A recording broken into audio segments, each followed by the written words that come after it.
Shalom. 31వ కీర్తన 7వ వచనము. Psalm 31 verse 7. నీవు నా బాధను దృష్టించి ఉన్నావు, నా ప్రాణబాధలను నీవు కనిపెట్టి ఉన్నావు, కావున నీ కృపను బట్టి నేను ఆనందభరితుడనై సంతోషించెదను. I will be glad and rejoice in your love, for you saw my affliction and knew the anguish of my soul. దావీదు మహారాజు నుండి మనం నేర్చుకోవాల్సినటువంటి వాటిలో ఒకటి, దేవుని సన్నిధికి వచ్చినప్పుడు ట్రాన్స్పరెన్సీని కలిగి ఉండేవాడు. నిజంగా తను అనుభవిస్తున్న ఫీలింగ్స్ని చాలా నిజాయితీగా దేవుని వద్ద వెలుబుచ్చటం మనం చూస్తూ ఉంటాం.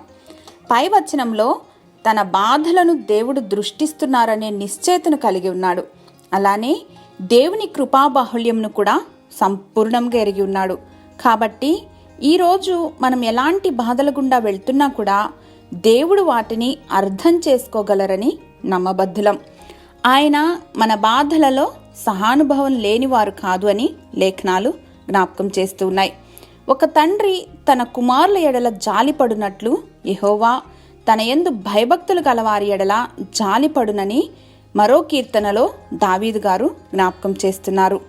మనమంతా కూడా మన బాధలలో వన్నె తరగని పొంగి పొర్లే దేవుని ప్రేమను బట్టి సంతోషిద్దాం. అత్యంత కృపా కనికరం కలిగిన మా తండ్రి, మహిమాన్వితుడైనటువంటి మీరు కేవలం మంటివారమైన మా పట్ల కనుపరుస్తున్నటువంటి ఆ వ్యాజ ప్రేమను బట్టి యేసుక్రీస్తు వారి ఘనశ్రేష్ఠ నామంలో కృతజ్ఞతలు సమర్పిస్తున్నాం మా ప్రియ పరలోకపు తండ్రి. ఆమెన్.